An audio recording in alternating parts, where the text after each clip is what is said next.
দর্শক মণ্ডলী, আসিয়াকে করার পরে সেই রাত্রিবেলায় ইমাম সাহেবের কাছে নিয়ে গিয়েছিল তার আসিয়ার তাওই এবং তার দুলাভাই। কি অজুহাতে নাটক সাজিয়েছে যে আসিয়াকে নাকি জিনে ধরেছে।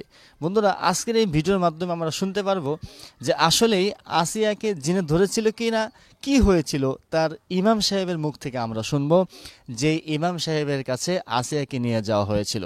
বন্ধুরা, আসিয়ার বড় বোন হামিদার শ্বশুর আসিয়াকে ধর্ষণ করে এবং ইমাম সাহেবের যেই উক্তিগুলো দিয়েছে, এটি শুনলে আপনার চোখ দিয়ে পানি অজস্রভাবে ঝরে পড়বে।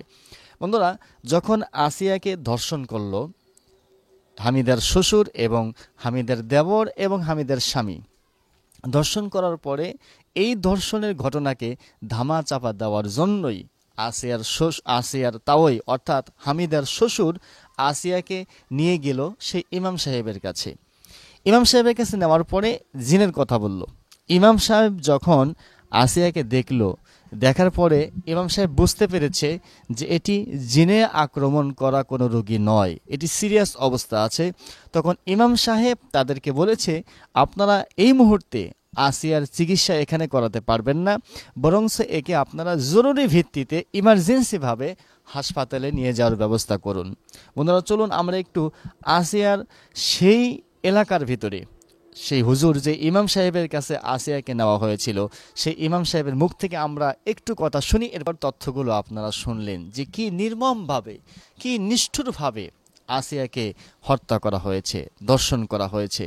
বন্ধুরা, আসিয়ার বোন সরাসরি জানিয়েছে যে আমাকে তো প্রতিনিয়ত ধর্ষণ করতোই, স্বামী তো করতোই, এরপরে শ্বশুর, এরপরে দেবর। যখন আসিয়ার বোন বুঝতে পারল যে আমাকে কে যেন দ্বিতীয় এবং তৃতীয় কে যেন আমাকে আমার শরীরে টাচ করে, তখন কিন্তু হামিদা বেগম তার মা বাবার কাছে গিয়ে বলেছে, মা, আমাকে কে যেন রাত্রিবেলায় টাচ করে, আমার স্বামী ব্যতীত। তখন আসিয়ার মা মনে মনে ভেবেছিল যে আমার বড় মেয়ে হামিদা, যাকে বিয়ে দেওয়া হয়েছে, বয়স কম, যার কারণে হয়তো ভয় পেয়েছে, সুতরাং আমি আমার ছোট মেয়ে আসিয়াকে হামিদার সাথে দিয়ে দেব, তাহলে ভয় পাবে না। এই উক্তিতেই কিন্তু আসিয়ার মা আসিয়াকে হামিদার সাথে দিয়েছিল তার শ্বশুর বাড়িতে। কিন্তু হামিদার শ্বশুর বাড়িতে আসিয়া যাওয়া মানেই মরণ ফাঁদের দিকে পা রাখা, এটা তো আসিয়া বুঝতে পারেনি, আসিয়ার মা বাবাও কিন্তু বুঝতে পারেনি। যখন আসিয়ার তাওই হামিদা বেগমের শ্বশুর যখন বুঝতে পারল যে এই পর্যায়ের ঘটনাটি আসিয়া বুঝতে পেরেছে, হামিদা বেগম বলেছিল যে আমাকে যখন তৃতীয় পার্সন কোনো লোক টাচ করবে রাত্রিবেলায়, তখন কিন্তু আমি তোমাকে ইঙ্গিত করব, সেই সময় তুমি লাইটটা জ্বালাবে।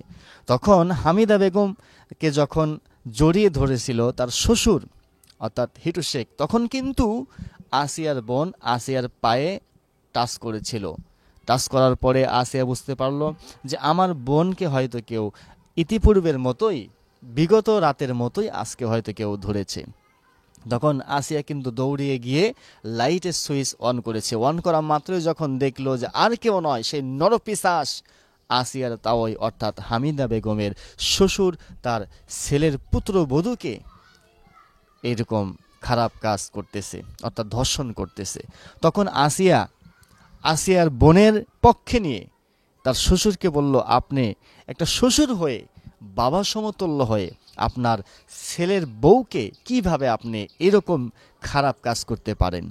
এই কথা যখন বলল, তখন আসিয়ার তাওই হামিদা বেগমের শ্বশুর এবং তার স্বামী এবং তার দেবর তিনজনে মিলে, সেখানে কিন্তু অবশ্যই তার শাশুড়িও জড়িত আছে, কারণ একটি ফ্যামিলির ভিতরে স্ত্রী, সন্তান, স্বামী সব কিছুই একটা কাজ করবে আর স্ত্রী জানবে না, এটা তো হতে পারে না। কিন্তু হামিদা বেগমের শাশুড়ি বলে, আমি এটা জানি না, আমার অগোচরে সে এই কাজটি করেছে, মেনে নিলাম অগোচরে করেছে। রাত্রি 12টার দিকে যখন এই ঘটনাটি ঘটে, তার শাশুড়ি তো অবশ্যই বিষয়টি জানে। সেটি কি করলো, এই ঘটনাকে, ধর্ষণের ঘটনাকে ধামা চাপা দেওয়ার জন্য প্রথমে আসিয়াকে বানালো হচ্ছে জিনের রোগী, উপরান্ত রোগী বানিয়ে তার দুলাভাই এবং তাওই এবং দেবর এবং শাশুড়ি এই কয়েকজন মিলে আসিয়াকে ইমাম সাহেবের কাছে নেওয়া হলো। এখানে ঘটনা হলো, আসিয়াকে যখন সেই রাত্রিতে যখন এই ঘটনা জানতে পারলো, আসিয়া জানার সাথে সাথে আসিয়ার তাওই অর্থাৎ হামিদা বেগমের শ্বশুর কিন্তু আসিয়াকে জোরপূর্বকভাবে ধরে ঘরের ভিতরে নিয়ে আটকে রেখেছিল, 2 হাত বেঁধেছিল, 2 পা বেঁধেছিল। আসিয়ার বোন এই কথা প্রকাশ্যে বলেছে যে আমার বোনকে ঘরের ভিতরে নিয়ে 2 হাত বেঁধেছিল, 2 পা বেঁধেছিল। বাকিটা কি হয়েছে সেটা আসিয়া ভালো জানে। আসিয়ার মুখ থেকেও কিন্তু এই কথাটা প্রকাশ পেয়েছে।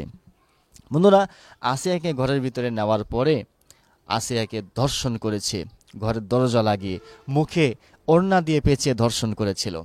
ধর্ষণ করার পরে যখন আসিয়া বলল এই ঘটনা আমি ধামাচাপা দিব না, বরংস আমি কালকে সকালেই আমার মা, আমার বাবা, এমনকি গ্রামবাসীর কাছে আমি ঘটনাটি জানিয়ে দেব, তখন আসিয়ার তাওই এবং হামিদা বেগমের শ্বশুর, তার স্বামী, তার দেবর, তার শাশুড়ি সবাই মিলে নাটক সাজালো যে এই ঘটনাকে কিভাবে ধামাচাপা দেওয়া হয়, দিতে পারি।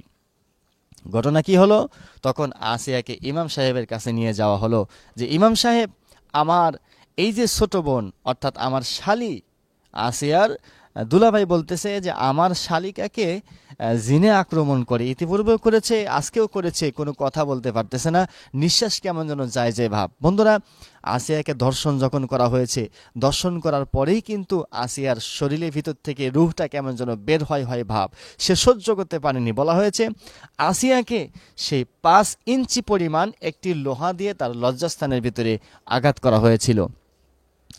সে আঘাতে আসিয়া কেমন যেন মৃত্যুর সাথে কাটতে আসছিল।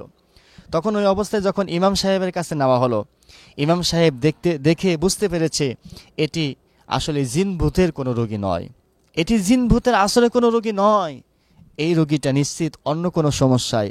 এই জন্য ইমাম সাহেব তৎক্ষণিৎ বলে দিয়েছে এই রোগী আমার দ্বারা চিকিৎসা করা সম্ভব হবে নয়, সুতরাং আপনারা এই রোগীকে অন্যত্রে কোথাও নিয়ে যান, ইমার্জেন্সিভাবে, জরুরিভাবে কোনো একটি হাসপাতালে তাকে আপনারা নিয়ে যান, কারণ তাকে বাঁচানো সম্ভব হবে না।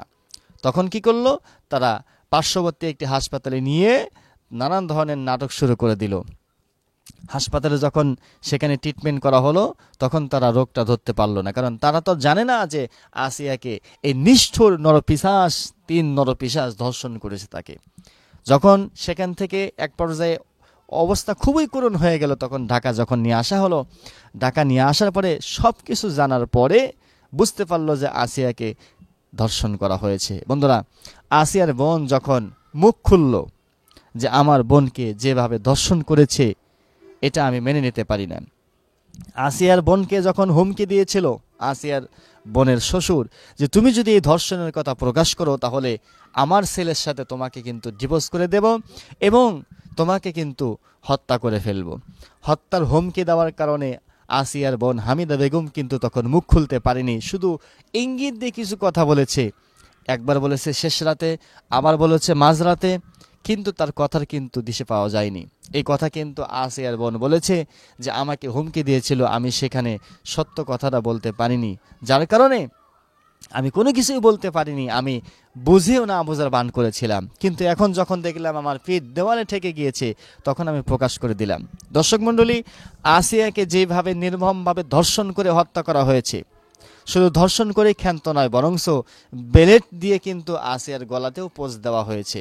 রিপোর্টে এটাও কিন্তু চলে এসেছে। অর্থাৎ কি ভয়ঙ্কর পরিকল্পনাভাবে আসিয়াকে মারার জন্য তারা চেষ্টা করেছিল। দর্শক মণ্ডলী, শেষমেশ আসিয়াকে মেরেই ফেলা হলো। তো আমি আপনাদের কাছে বলতে চাই, আজকে আসিয়াকে ধর্ষণ করেছে এই নরপিশাচ, এই 3 জনের কি শাস্তি আপনারা চান? অবশ্যই আপনারা কমেন্ট বক্সে জানাবেন যে এই যে ধর্ষণ করেছে ছোট্ট একটি শিশুকে, তার শ্বশুর, তার স্বামী এবং তার দেবর, আমি আপনাদের কাছে এটি আবেদন জানাই যে আসিয়াকে যেভাবে ধর্ষণ করেছে এই ধর্ষণের বিচার জনগণ কি চায়? জনগণ কি তাদের ফাঁসি চাচ্ছে? জনগণ কি তাদের ফাঁসি দিলে তারা শান্ত হবে? আসলে ইমাম সাহেব কিন্তু একটি কথা বলেছে যে এই আসিয়ার অর্থাৎ হামিদা বেগমের শ্বশুর, স্বামী এবং তার দেবরের শাস্তি কি হবে? ইসলামের দৃষ্টিতে, কোরআন হাদিসের দৃষ্টিতে তাদের শাস্তি হলো তাদেরকে বুক পর্যন্ত পুঁতে রেখে তাদেরকে ফারজামু মা নাকালাম মিনাল্লাহ, অর্থাৎ পাথর মেরে তাদেরকে দুনিয়ার জমিন থেকে বিদায় করে দেওয়া। দর্শক মণ্ডলী, যদি কোরআনের এই আইন বাস্তবায়ন করা যায় তাদেরকে বুক পর্যন্ত পুঁতে রেখে তাদেরকে পাথর মেরে যদি হত্যা করা হয়, সেই ক্ষেত্রে আপনাদের মন্তব্য কী? আপনারা কোরআনের এই আইন আপনারা চান কি চান না, অবশ্যই সেটাও আপনারা কমেন্ট বক্সে জানাবেন।